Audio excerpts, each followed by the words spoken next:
Deus é a minha força, Deus é a minha luz, Deus é a minha sabedoria, Deus é a minha capacidade, Deus é a minha justificação, minha salvação, meu caminho, minha vida, minha verdade. Então só por Ele eu posso estar aqui, só por Ele. E vocês são muito importantes para Jesus. Eu espero que tenha aqui pelo menos 400 pessoas que não são membros da Igreja Adventista visitando e participando. Vocês são muito importantes para Jesus, independentemente se você é dessa religião ABC ou D cristã. Você sabe que quando Jesus viveu aqui, Ele trabalhava com o ministério de sustento próprio. Sabe disso? Ele não era pago pela associação, ou pela união, ou pela divisão. E vocês eram muito importantes para ajudar o trabalho de Jesus. Quer ver? Eu estou só num preâmbulozinho aqui. No Evangelho de Lucas, capítulo 8. Lucas, capítulo 8, versículos 1 ao 3. Lucas 8, de 1 a 3. Eu concordo plenamente com a professora Vanira de usar a Bíblia em papel. Eu prefiro papel. Prefiro ler do que eletrônico. Faz diferença. Então, Lucas 8 diz assim: e aconteceu depois disso que Jesus andava de cidade em cidade, de aldeia em aldeia, pregando e anunciando o evangelho do reino de Deus, e os 12 discípulos, iam com ele. Agora olha o versículo 2. E algumas mulheres que haviam sido curadas de espíritos malignos e de enfermidades, Maria, chamada Madalena, da qual saíram 7 demônios, e Joana, mulher de Cusa, procurador de Herodes, Susana e muitas outras que o serviam a Jesus com seus bens. Olha que importância, vocês têm para Jesus. E isso que eu vou colocar agora aqui é o que as pessoas me falaram ao longo dos anos no consultório. Um breve resumo, só algumas pinceladas. Eu não atendo mais, de 2020 para cá eu parei de atender para me dedicar à rádio, TV, palestra, escrever para mim é vital, Eu produzo todo o conteúdo do programa da rádio, do programa da TV, as jornalistas me ajudam em algumas coisas, em geral eu entrego algumas ideias para quem vai produzir o programa naquele dia, naquela semana. E então a gente vê isso, marido. Eu queria parar um pouquinho e fecha seus olhos e vamos orar. Pai querido, nosso Criador, nós oramos em nome do Senhor Jesus e acreditamos na sua palavra, quando ela disse, por exemplo, que quando reuníssemos 2 ou 3 em seu nome, eu só estaria ali. Então, muito obrigado por sua presença, é tudo que a gente precisa, é a sua presença, pelo seu Espírito prometido pelo Senhor, o Consolador, o Iluminador, a sabedoria personificada. Ilumina nossa mente. Nós nos dispomos a deixar a mente aberta agora para ouvir o que o Senhor quer dizer. Então, muito obrigado pela sua presença. Perdoa os nossos pecados, em nome de Jesus, amém. Então, o marido trabalha fora e elas ficam em casa, algumas têm solidão. Com quem você vai se abrir? Tem gente, eu já atendi na minha carreira como psiquiatra, atendi gente com homem e mulher, com 50 anos, 55, 68, e chegou no meu consultório e falou assim: olha, doutor César, isso que eu vou te dizer, eu nunca disse para ninguém. Cara, passou 5 décadas com o negócio engasgado aqui. Então, qual o sentido da minha vida? Ser esposa é um privilégio, ajuda o marido. Algumas falam isso, outras podem falar outra coisa. Depende do marido, A importância da maternidade, não tem problema se você não quer ser mãe, quer ficar solteira, vai estar mais livre para trabalhar para Jesus com mais full time, Mas é uma coisa linda a maternidade, coisa assim maravilhosa, em vários sentidos. Cuidar da sua saúde mental, quando procurar ajuda, vou voltar a falar sobre isso, que há um exagero hoje em relação a isso também. Até que ponto você pode ajudar o esposo que não admite que precisa ajuda? Eu continuo recebendo e-mails, pessoal que entra no meu site, drcesar.com, e ali manda perguntas. Olha, eu respondo, mas por favor, tem que esperar, porque é muita gente.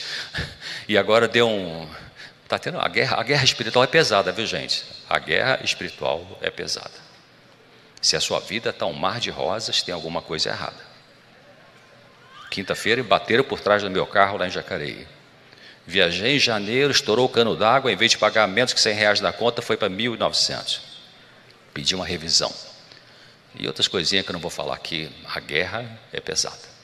Precisamos nos agarrar ao Senhor Jesus, à sua palavra, porque o que vem pela frente será pesado, queridos. Não vem tempo bom pela frente. Então, precisamos dessa força, né, divina. Então, até que ponto você pode ajudar o esposo que não admite que precisa de ajuda? São perguntas que as pessoas levantam, né, que as esposas no consultório levantam. Como manter a sua saúde mental com sofrimentos na família? É possível? Sim, é possível. É possível você encontrar em Jesus Cristo serenidade apesar do conflito. Tem um texto de Ellen White que ela fala que Deus nos coloca, às vezes não consegue eliminar o sofrimento, não é porque não tem poder para isso, mas tem uma série de dinâmicas, de explicações, mas Ele coloca você acima da aflição. Eu gosto muito de Salmo 119:50, que diz: o que consola na minha angústia é que a tua palavra me vivifica, me dá vida. Nada como a palavra, para te dar força, luz, nada como a palavra de Deus. Então, vamos pensar um pouquinho em respeito por você. Que algumas de vocês conseguem ter isso muito bem, legal, parabéns, mas algumas de vocês não conseguem ter isso. E por que não consegue? E como conseguir? Então, vou falar um pouquinho. Bom, é possível aprender a gostar de si. É possível, você pode aprender. Com qualquer idade, aprender a não se depreciar, aceitar defeitos físicos ou falta de beleza física sem se diminuir por isso. É um avanço muito grande isso, viu? Muito grande na sua paz interior. Então, nós temos que evitar dois extremos. Essa autora que eu gosto muito, Ellen White, ela cita no livro Mente e Caráter que temos que evitar dois extremos. Ela coloca um parágrafo inteiro explicando isso, que um extremo é a pessoa que se despreza e outra pessoa narcisista, que se exalta. Sempre que você vê aqui na frente, eu dou uma sugestão para você, seja fazer o que for, anunciar um hino, cantar, entregar um prêmio, pregar. Sempre que você vê aqui na frente, pense numa coisa: saia da frente para Jesus aparecer. Porque o que as pessoas precisam é de Jesus Cristo. É dele. Ele é a fonte de força para a gente viver. Então, a saúde está no meio. Você não vai se desprezar e você também não vai se exaltar. Os extremos são parecidos, viu, gente? Em certo sentido. Então, autodesprezo pode acontecer com autocríticas severas, constantes, não ser o que você queria ser ou não conseguir fazer coisas. Você foi depreciada talvez ou criticada por qualquer erro que cometia na infância. Algumas mães não tiveram essa sabedoria, alguns pais não tiveram essa sabedoria, e qualquer besteirinha que você, sei lá, às vezes você entornou o copo de leite na mesa e a mãe estava mais preocupada com a toalha que ela ganhou, que veio de Portugal, da bordadeira de Portugal, do que com do que com você como filha. Então dá uma bronca danada: você molhou minha toalha, isso aqui e tal, eu sou desastrada e tal. E daqui a pouco eu vou mostrar um texto que mostra Por que a gente fica meio torto emocionalmente? Em função do que a gente introjeta na nossa cabeça, do que falam para a gente. Então, talvez você possa ter sido desvalorizada, mesmo sem cometer erros, mas por ser de um jeito que não agradava os pais. Eu tenho um casal de filhos, tenho 5 netos. Eu pergunto para você, não precisa responder, você que tem 2 ou mais filhos, você tem preferência por algum filho? Não, eu amo tudo igual. A gente ama igual. Mas quem é o filho mais fácil e quem é o filho mais difícil de lidar?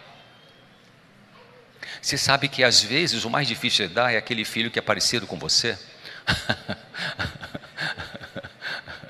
Você bate de você peita assim, o cara peita também.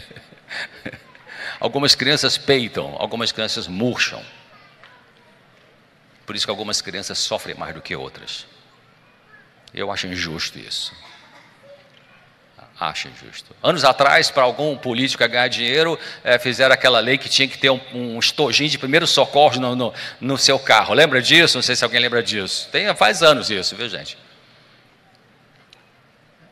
Primeiros socorros. Então tinha que ter aquilo ali. Algumas crianças parece que elas nascem com um kit de sobrevivência faltando alguma coisa. E outras nascem com mais equipada.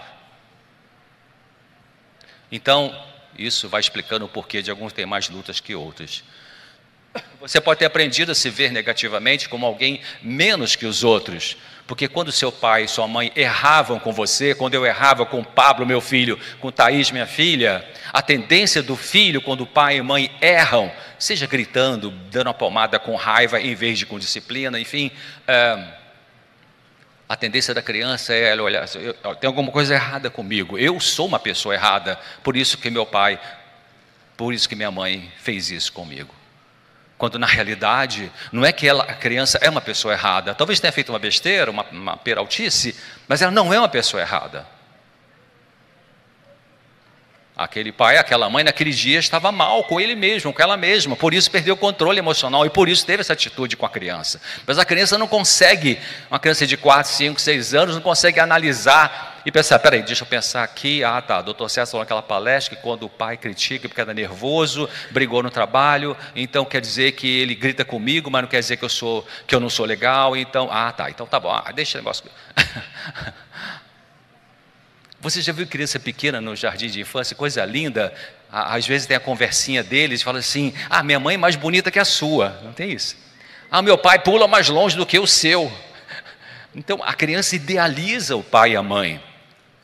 Então, imagina na cabecinha de uma criança que idealizou o pai e a mãe como super-heróis, esse pai e a mãe dão um tapona, um grito, e eu vi isso no supermercado, quando vejo eu fico assim, cara, não é possível.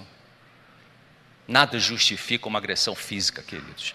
Mas você não, doutor César, você não conhece essa mulher, tem 2 trabalhos, tem um marido que é alcoólatra, enfim, cortaram a luz porque o cara não pagou, e essa criança ainda vai no mercado e pede para comprar um negócio como eu via, um garotinho dócil, mamãe, compra isso para mim, cala a boca, só com 10 pedras em cima. Ei, vai se tratar. Os seus filhos não têm culpa do que você sofreu no teu passado. Com teu pai, com a tua mãe. Então,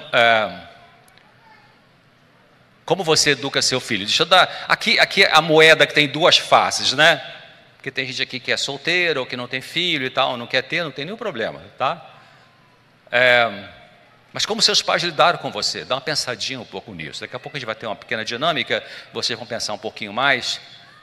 Será que Ellen White, vou colocar tudo na tela, porque isso aqui é o texto dessa autora, Ellen White, inspirada por Deus. Ela falou que a disciplina dura demais, a crítica em demasia, leis e regulamentos desnecessários levam a criança a ter desrespeito pela autoridade, rebeldia e algum tipo de doença mental. Quer dizer, o tiro sai pela culatra. Porque como pais, nós podemos errar por negligência, por superproteção e por rigidez. Basicamente são os 3 grandes erros que a gente comete. Eu acho que o meu erro da minha esposa foi mais para o lado de superproteção. Parece. Algumas vezes eu fui rígido. Mas a coisa melhor da minha vida é quando já eles ficaram grandes e a gente conversou sobre isso, assim, em família. Aí minha filha e meu filho, lembra, pai, aquele dia que eu fui cortar um pedaço de queijo e você não sei o que e tal. Eu fiquei mais preocupado com o queijo do que com eles.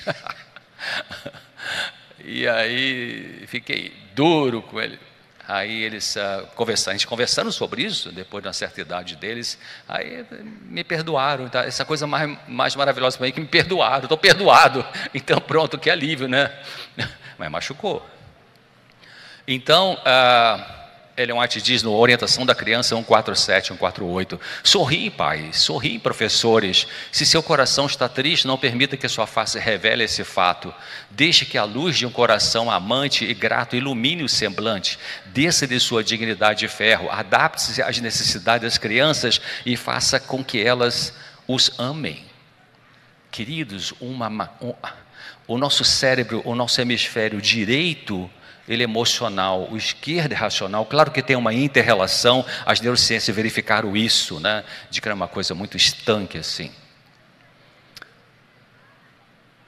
Mas uma coisa é a imagem intelectual que você tem de Deus, de Jesus, hemisfério esquerdo, e outra coisa é a imagem emocional que você tem de Jesus. A imagem emocional é construída a partir de que a imagem emocional sobre Deus, sobre Jesus Cristo, é construída ao longo da infância pela maneira como os pais lidam com as crianças em termos afetivos.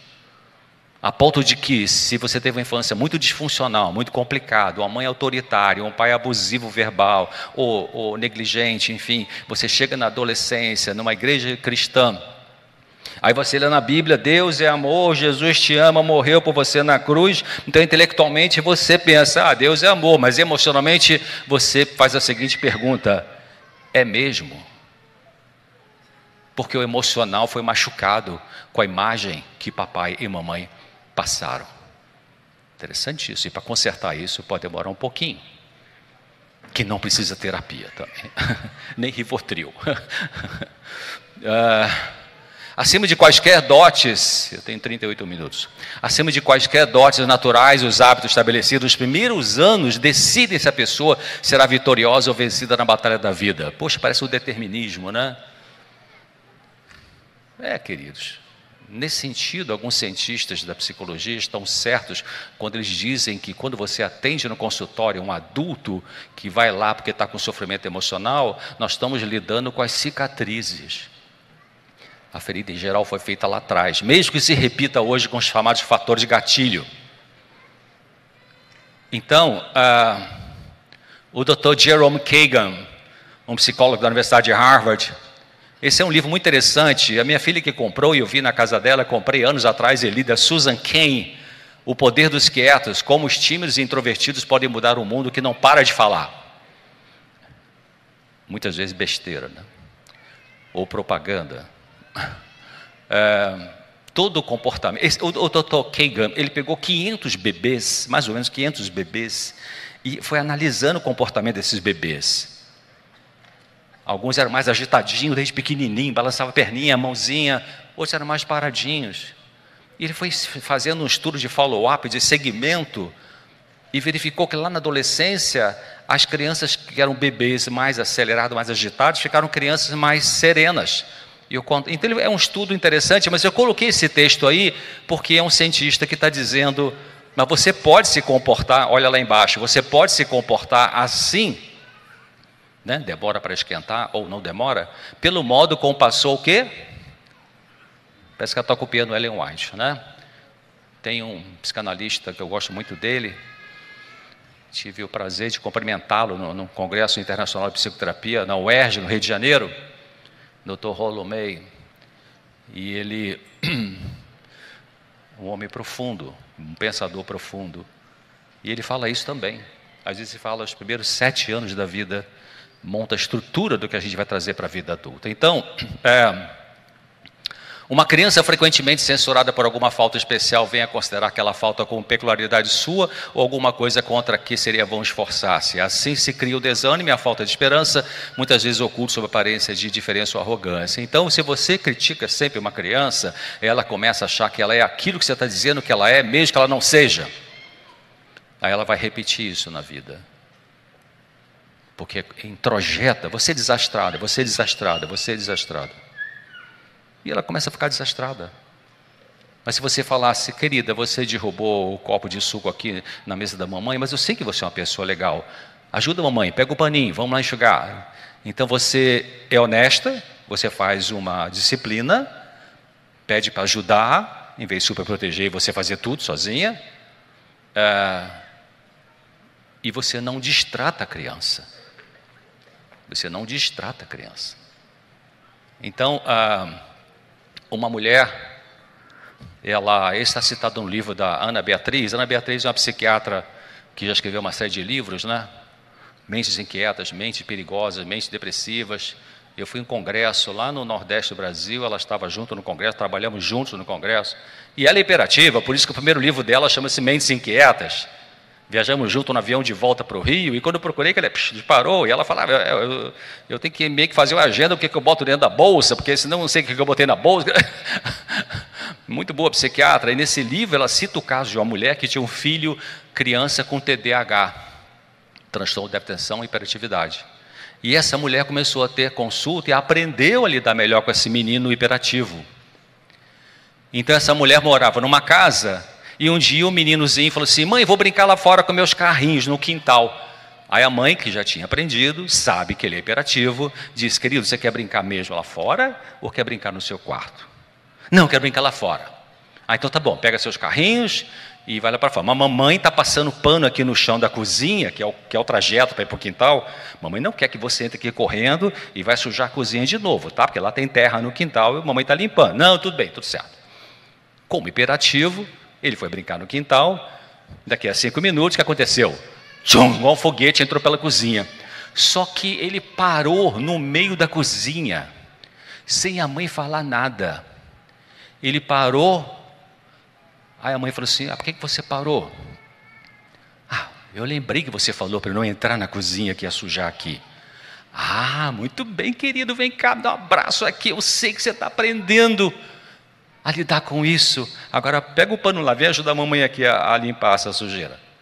Perceberam? Antes disso, o que ela fazia com esse menino numa situação como essa? Seu desastrado, eu falei com você, eu não combinei com você, que você tinha que... Detonava a criança. Então vai dar Ritalina para essa criança, e você detona, I'm sorry, como diz o americano. A medicação nunca substitui o comportamento que precisa ser construído ou reconstruído, ou desaprendido, ou aprendido de novo. Então, bom, eu só fui lá um pouquinho na questão de criança, deixa eu voltar aqui para você como mulher. Então, tem pessoas que têm um excesso de autovalorização, pessoas meio arrogantes, sabe com quem está falando, né? Isso é muito típico de pessoal de Brasília, né? Compensação inconsciente de sensação de inferioridade, será que é? Maturidade intelectual, racional, cultural, empresarial é diferente de maturidade afetiva. Uma não acompanha a outra necessariamente. Você pode construir uma baita empresa com muito sucesso financeiro, econômico, mas tem uma dor aqui que você não sabe lidar com ela. Ainda. Essa palavra é mágica, viu, gente? É uma dica que eu dou para vocês. Quando eu atendi no consultório e a pessoa fala, doutor, você não consigo isso. E você não consegue ainda. Porque se você bota vírgula ainda, você abre a possibilidade de mudança. Mas você bate o martelo, não consigo, não vai conseguir. Mesmo podendo conseguir. Então, importante evitar a arrogância, baixar o facho, como se diz, né? Evitar a desconsideração para com as próprias vitórias e avanço na vida. Alguém te diz, parabéns, você passou naquele concurso. Qualquer um passa. Que legal essa blusa aqui. Comprei no brechó. Você, sabe, seu cabelo está bonito. Eu só dei um laquezinho aqui. Ele está sempre se depreciando. Gente, isso não é humildade. Humildade não é você se depreciar. Humildade não é você se depreciar.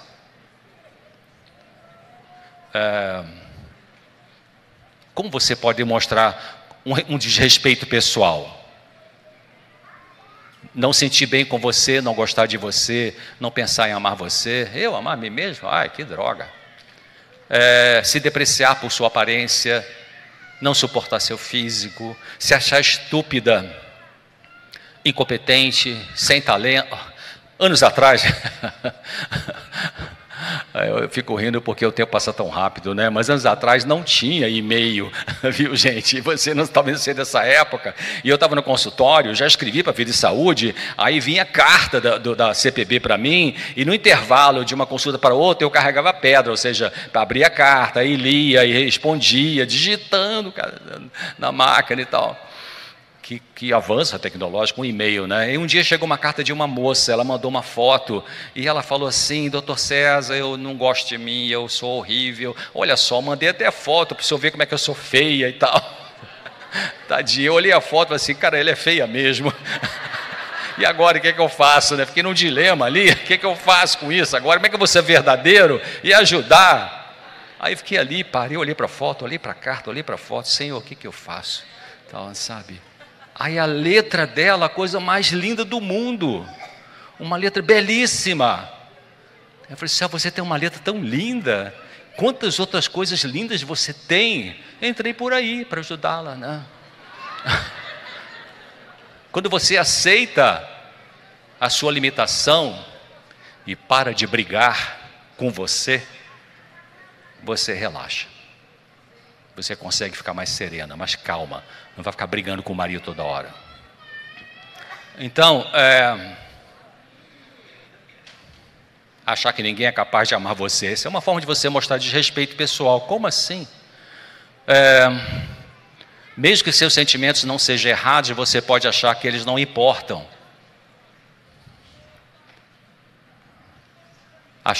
Você se desrespeita quando você acha que as suas necessidades não são importantes, e você pode ter vergonha dos seus desejos, o quê? Sadios. Preste atenção.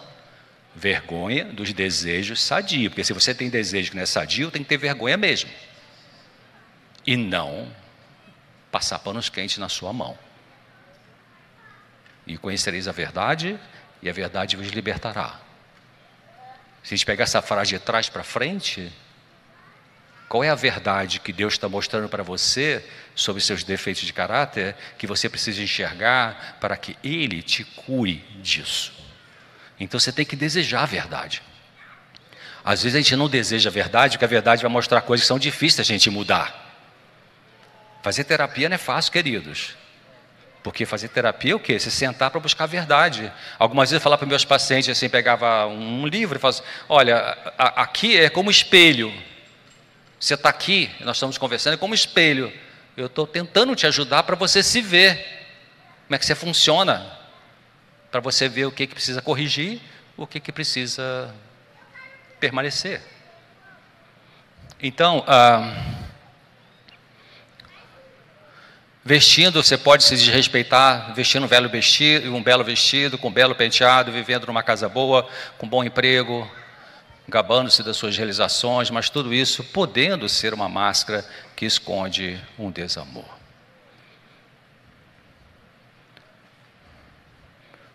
Você pode se desrespeitar se punindo, dizendo coisa negativa sobre você, permitindo que ajudem você a se sentir mal ou culpada, permitindo ser maltratada sem colocar limite. Preste atenção, porque você pode criar armadilha para você mesma.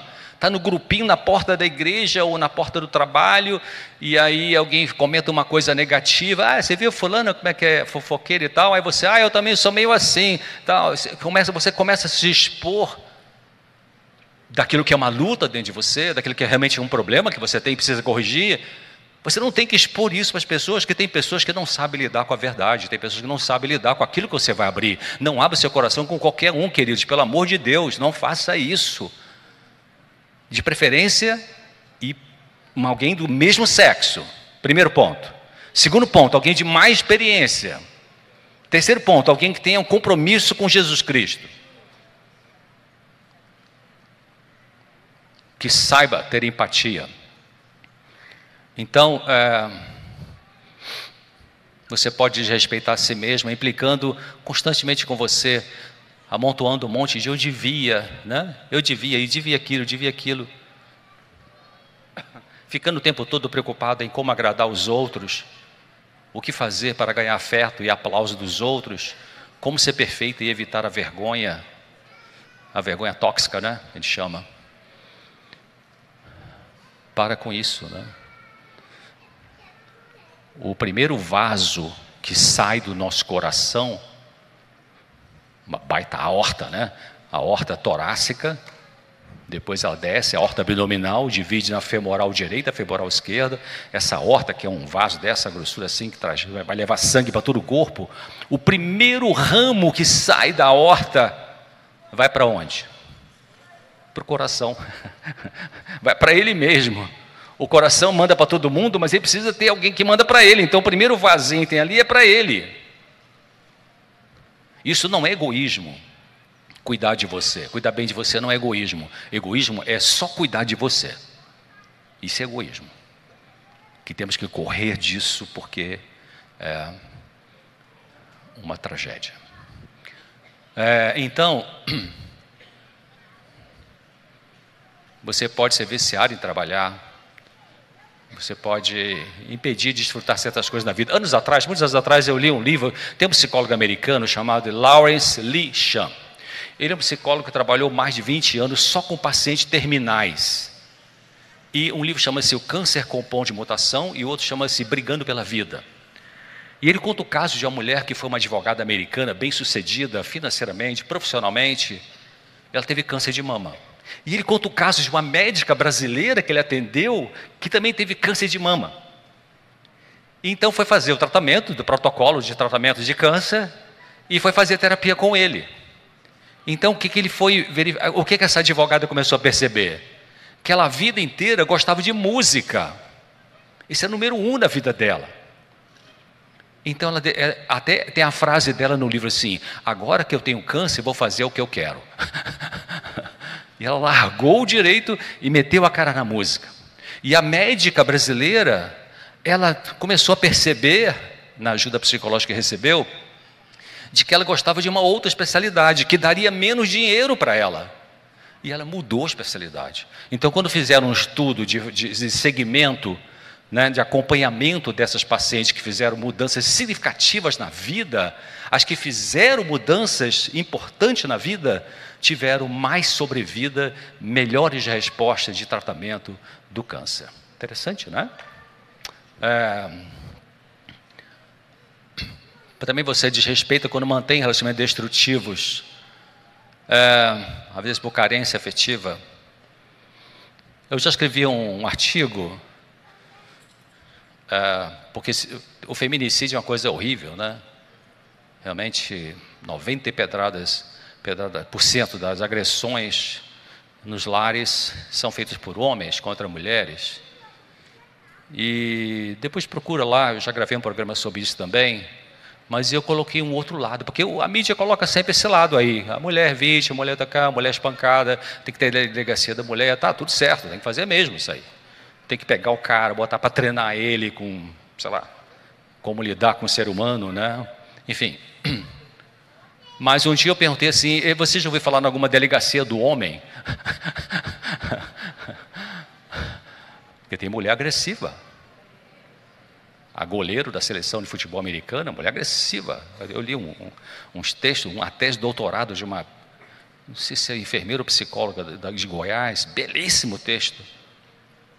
E outras pessoas. Então, e aí para alertar as mulheres, eu escrevi esse texto e gravei esse programa, assim, quais são os sinais de um homem violento? Para você abrir os olhos, porque muitas vezes a garota jovem começa a se apaixonar por um cara que dá inícios de sinais de violência. Por exemplo, não deixa ela sair com ninguém, só com ele. Proíbe ela de estar com o parente dela. Os colegas dele dizem que quando ele fica nervoso, ele soca a parede. São informações, mas às vezes a menina está tão apaixonada que ela passa por cima dessas informações e daqui a pouco o cara vai tentar matá-la. Porque ela não quer, aí ela descobriu que o cara é violento, ela quer sair do relacionamento, o cara não aceita porque ele é um doente mental, tem um transtorno de personalidade, né? A doutora Evelise lida com esses casos de direito, né? Então, cuidado. Paixão não é amor, queridos. Sexo não é amor. paixão é uma emoção, mas o amor não é uma emoção. O amor envolve a emoção. A paixão tem muito que... Cabe a paixão, é legal. Eu casei apaixonado, que bom. Já tem gente que não casou apaixonado, mas deu certo. E eu escrevi também um artigo muitos anos atrás que eu título assim, quando a paixão acaba, aí que pode começar o amor. Porque você bota o pé no chão, não fica mais na emoção só. Porque quando você se apaixona por alguém, você se apaixona pela imagem que você faz da sua cabeça de como você gostaria que aquele camarada fosse. E às vezes aquela imagem que você fez na tua cabeça por causa da paixão é bem diferente do que o camarada é na realidade. Que pode ser uma pessoa boa, mas que você vai precisar ajustar isso. Por isso que todo casamento, o meu livro eu começo lá, todo casamento é incompatível. No sentido de que duas pessoas diferentes, um quer sexo todo dia, outro quer sexo cada 15 dias, um gosta de praia, outro gosta de montanha, um gosta de ir na igreja segunda, quarta e sábado, outro não gosta da igreja, um quer ter 3 filhos, um quer filho nenhum. Então, como é que vai dar certo, cara? Vai dar certo por causa do amor, não por causa da paixão, não por causa do sexo, não por causa de filho, não por causa da religião. Perigoso falar isso, né? No sentido formal da palavra, não no sentido espiritual. Então, negligenciar seu corpo físico, né? Bom, vamos chegar para a parte melhor então. Como respeitar você? Eu tenho 30 minutos, como respeitar você? Primeiro, o autorrespeito baseia-se no que Deus pensa de você, não no que as outras pessoas falam de você. O Salmo 8, 3 a 5, vou colocar o Salmo ali. Eu já coloquei, é melhor te ler na Bíblia, mas para ganhar tempo, hoje estou perdoado, né? Quando olho para o céu que tu criaste, para a lua e para as estrelas que preparaste, que é um simples ser humano para que lembres dele, que é um ser mortal para que te preocupes com ele. No entanto, fizeste o ser humano inferior somente um pouco aos anjos, e de glória e honra o coroaste. Olha que coisa, querido, se você, sabe, já vi pregador falar assim, nós somos trapos de imundícia, cita o livro, acho que é de Isaías, não é? Alô, a Bíblia não está dizendo que você e eu somos trapos de imundícia, a Bíblia está dizendo que trapo de imundícia é quando você acha que você é o tal, o cara, a cara, aí você é trapo de imundícia. A pretensa justiça que nós não temos de nós mesmos, recebemos do Senhor Jesus gratuitamente, maravilhosamente. Então, eu vou fazer uma pergunta para você, presta atenção, quando eu terminar a pergunta, presta atenção qual a primeira frase que vai surgir na tua consciência, tá? Preparados? Preparadas? Você vai completar essa frase, não é pergunta, você vai completar essa frase, tá? Deus pensa de mim como uma pessoa... Tá? Escutei alguém falar expressão, você fala não, tá? Precisa falar. Talvez algumas de vocês podem ter pensado o quê? Especial, legal, filha de Deus. Mas talvez pode ter vindo assim, mais ou menos. Queridos, o autorrespeito baseia-se no que Deus pensa de você. O que Deus pensa de você? Sabe qual é a melhor resposta? É a cruz. Deus amou o mundo, amou você de tal maneira. Não tem outra pessoa que seja igual a você. Mesmo gêmea. Meu irmão mais novo tem 2 gêmeas, Letícia e Carolina, univitelinas. Mas uma tem um temperamento, outra tem outro. Então, como é que você pode respeitar você? Não construa seu respeito pessoal sobre bens, casa, no condomínio, não sei das quantas aqui, pessoas, né? E se esses bens e pessoas lhe fossem tirados da noite para o dia? A falência financeira teve que vender a sua mansão aqui na Lagoa Bonita e agora? Tem que morar no kitnet ali no Universitários, acho que chama esse nome aí, né, o bairro? E aí? Autorrespeito deve ser baseado no fato de que Deus nos ama, mesmo sendo falhos, pecadores e limitados. Romanos 5:8 fala, né? Mas Deus demonstra seu amor por nós. Cristo morreu em nosso favor quando ainda éramos o quê? Pecadores. Eu gosto muito de uma frase do Senhor Jesus, quando ele fala assim: não foram vocês que escolheram a mim, mas eu escolhi vocês. Eu chamei vocês. Eu estava nas trevas, querido.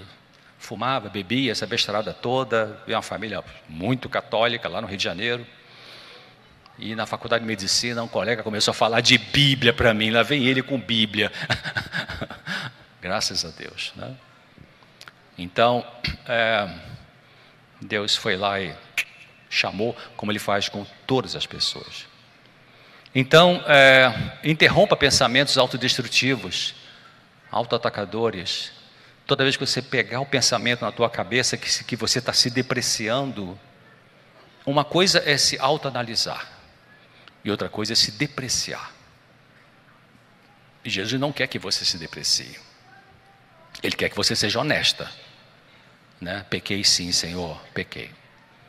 Então, você fez besteira, isso não faz de você uma pessoa fundamentalmente errada.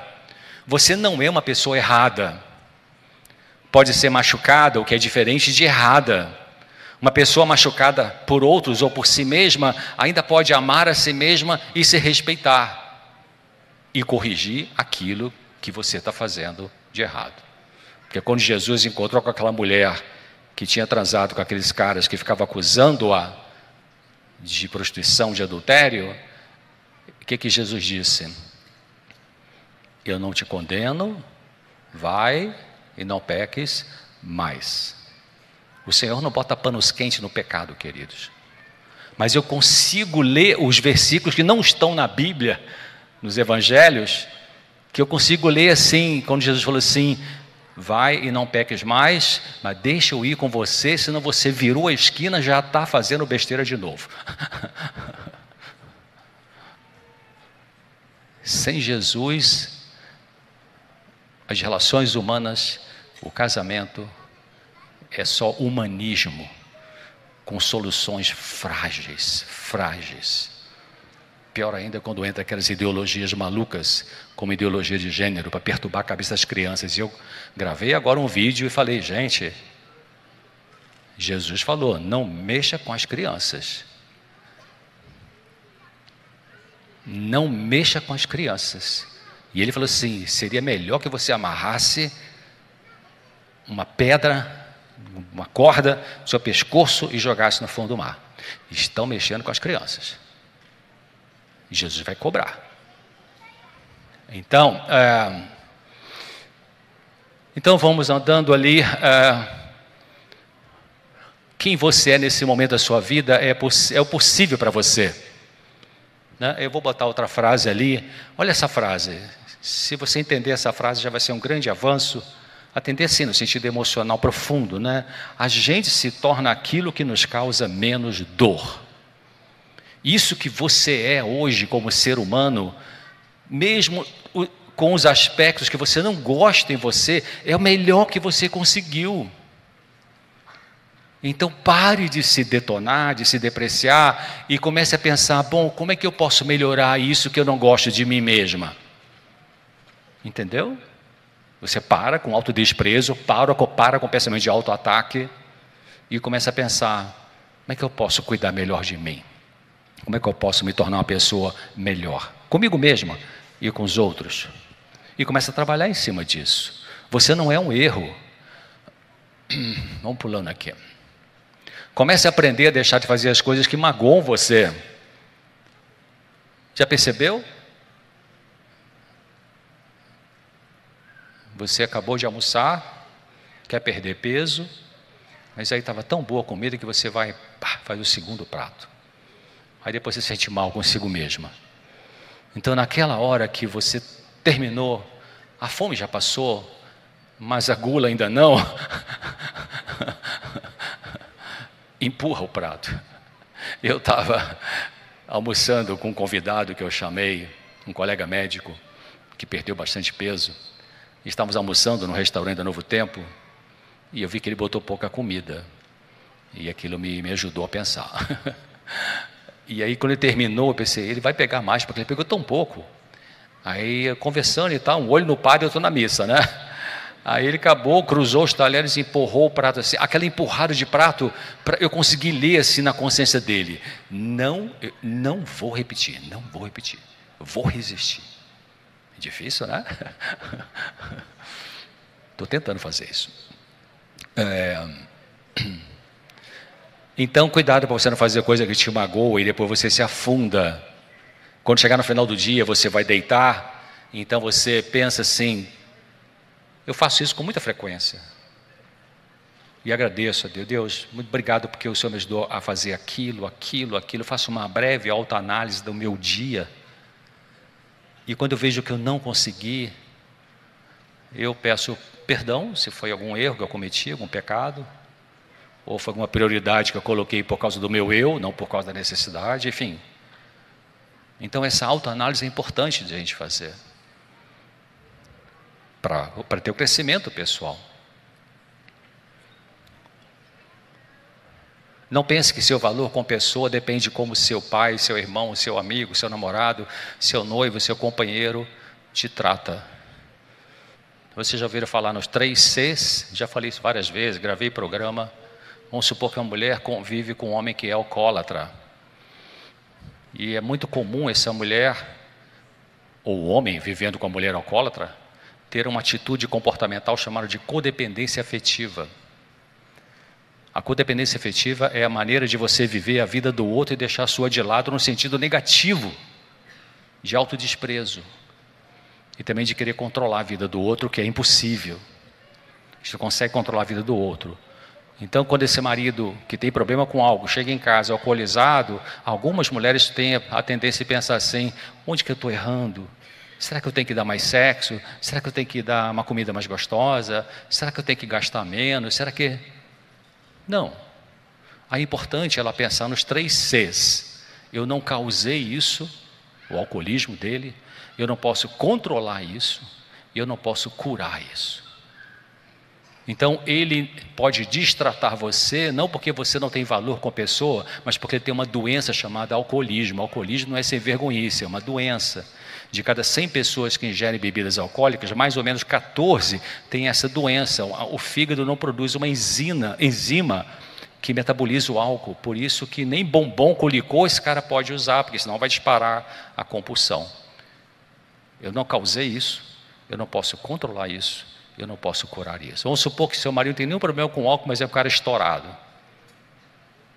Eu não causei isso, o temperamento dele, eu não posso controlar, eu não posso curar. Ou seja, a peteca está na mão dele.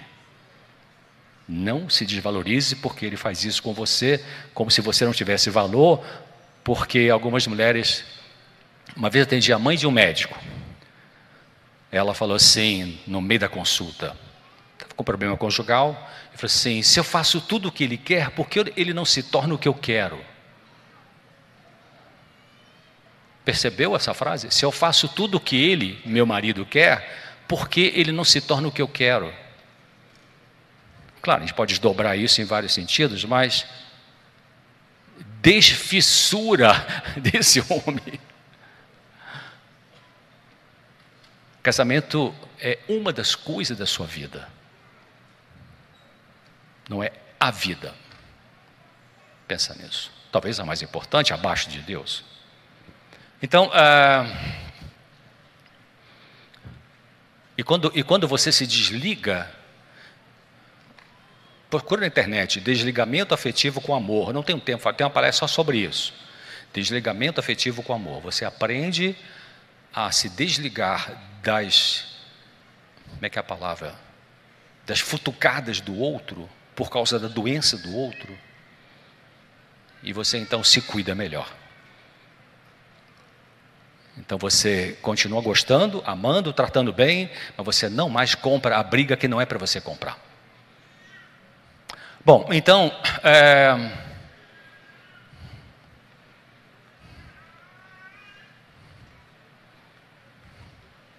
aprenda a cuidar de você, apreciar a sua vida, a amar-se, aceitar-se com os defeitos que tem, com os pontos fortes e fracos, e na relação com o Senhor Jesus, Ele vai te mostrando as coisas contaminadas de dentro que precisamos de ter a purificação.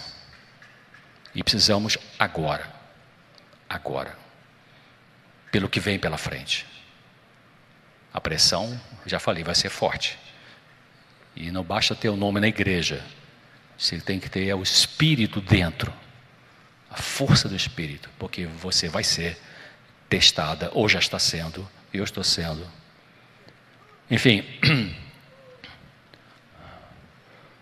a Bíblia nos mostra que devemos ser tratados respeitosamente por nós mesmos e pelos outros, mesmo tendo defeito de caráter. Como é que Jesus lidava com as pessoas?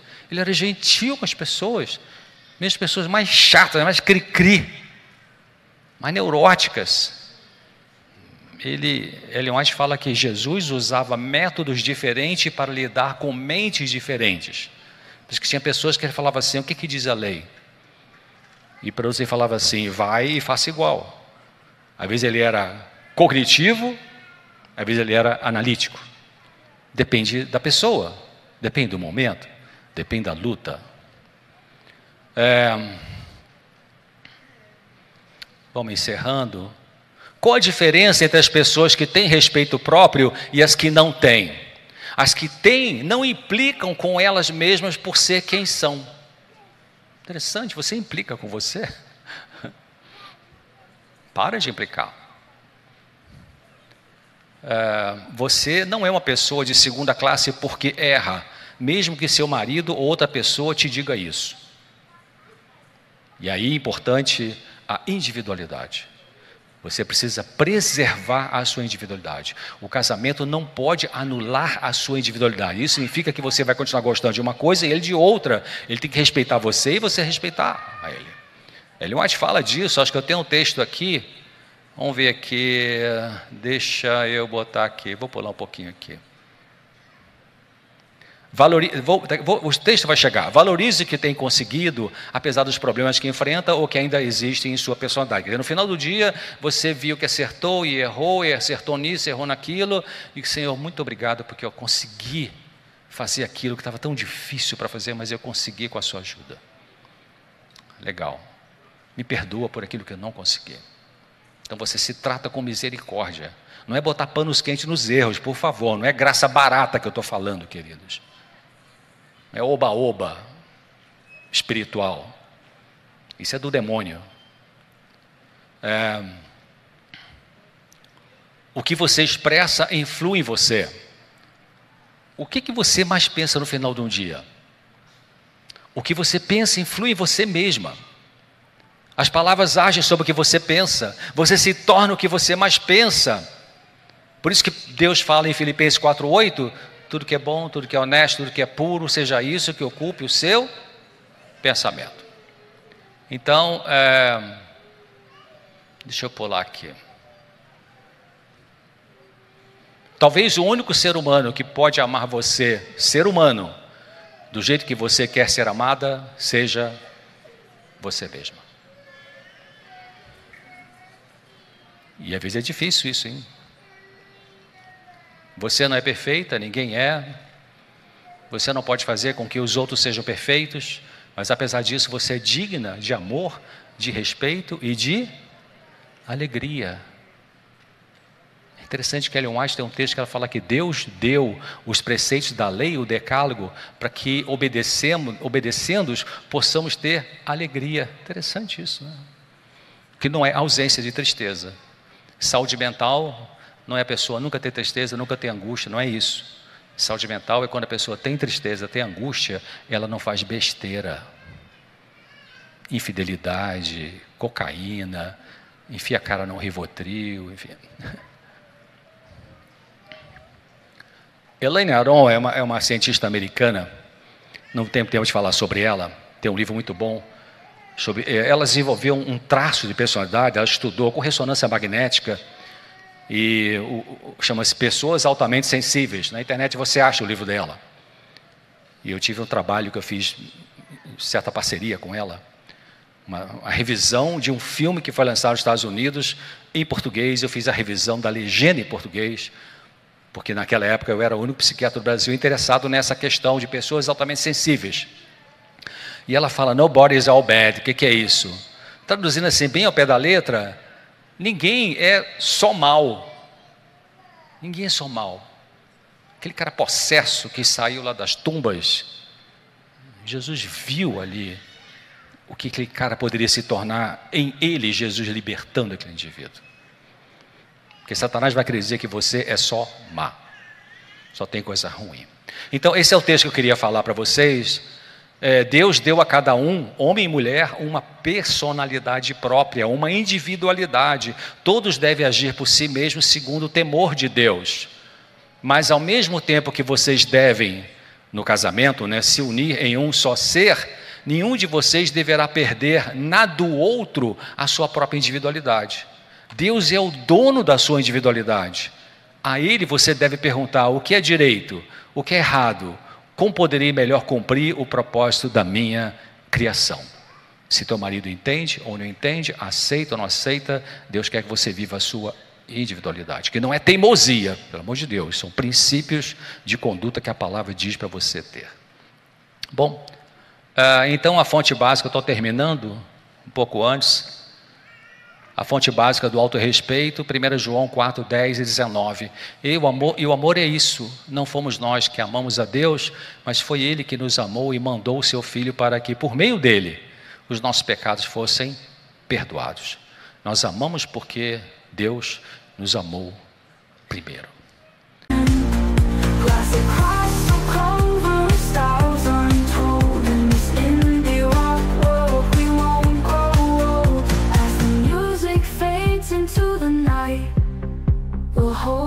To this feeling tight, a blend of genres, a fusion so pure. In this chill style we'll endure.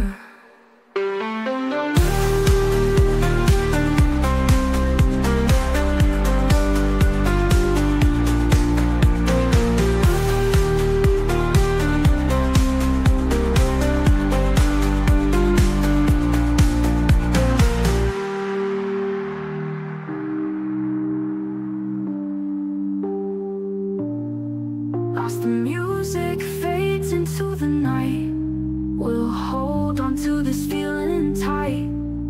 A blend of genres, a fusion so pure. Então, se você perdeu o amor pelo seu marido, não desista.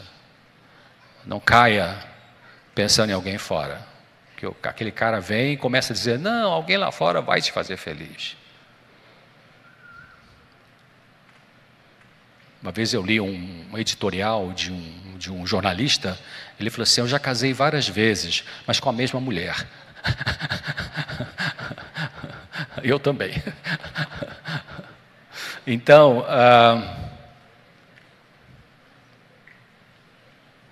firme-se no Senhor Jesus, e Ele irá desembaraçar o teu caminho e vai te curar. Obrigado.